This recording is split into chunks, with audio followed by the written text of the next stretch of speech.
आगरा में एक सेठ रहता था जिसका नाम लाला करोड़ीमल था। वो बहुत ही लालची और कंजूस था। एक दिन उसकी पत्नी ने उससे कहा कि आप मुझे एक स्वर्ण मुद्रा दे दीजिए, मैं खाने की सामग्री लेने जा रही हूँ। लाला ने कहा, अरे भाग्यवान, इतना ज़्यादा पैसा सिर्फ खाने पर ही खर्च नहीं करना चाहिए। कम सामग्री लाओगे तो कम खर्चा होगा। तभी घर की रसोई से कुछ टूटने की आवाज़ आई। दोनों रसोई में गए तो देखा कि उनके बेटे ने घी का घड़ा तोड़ दिया था।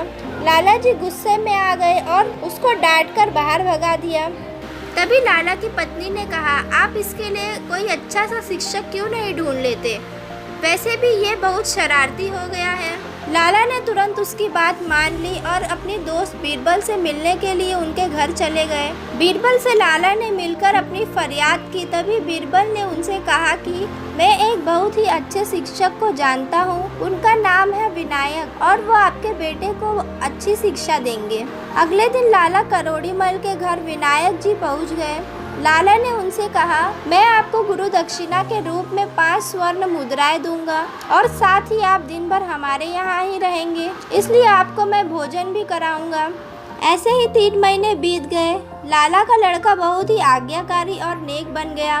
एक दिन लाला की पत्नी ने विनायक जी को उनकी दक्षिणा देने के बारे में कहा, आपने विनायक जी को पिछले 3 महीने की से दक्षिणा नहीं दी है ना? वो कितना अच्छा पढ़ाते हैं और हमारा बेटा कितना आज्ञाकारी भी हो गया है। लाला ने कहा, कैसे पैसे? उनको भोजन पर जितना खर्च हुआ है अगर देखा जाए तो उल्टा विनायक जी को हमें पैसे देने चाहिए।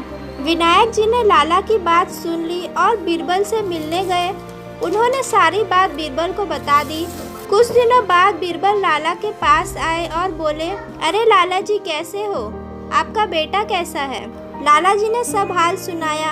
अब बीरबल ने कहा, आपने विनायक जी की दक्षिणा क्यों नहीं दी? लाला ने फिर वही बात कही जो उन्होंने अपनी पत्नी से कहा था।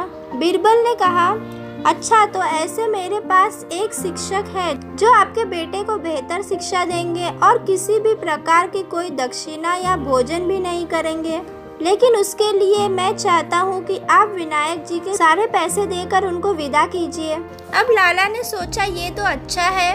वो फौरन राजी हो गए और सारी दक्षिणा दे दी। अगले दिन बीरबल गौतम बुद्ध की एक मूर्ति लेकर लाला के पास आए। लाला ने कहा, अरे ये तो मूर्ति है। जी बिल्कुल, ये दुनिया की सबसे महान शिक्षक की प्रतिमा है जो बिना किसी प्रकार की दक्षिणा के ज्ञान देगी। अब लाला को सारी बात समझ आ गई और उसने एक बार फिर विनायक जी को वापस बुला लिया और उनसे क्षमा मांगकर बेटे की शिक्षा पूरी करने को कहा।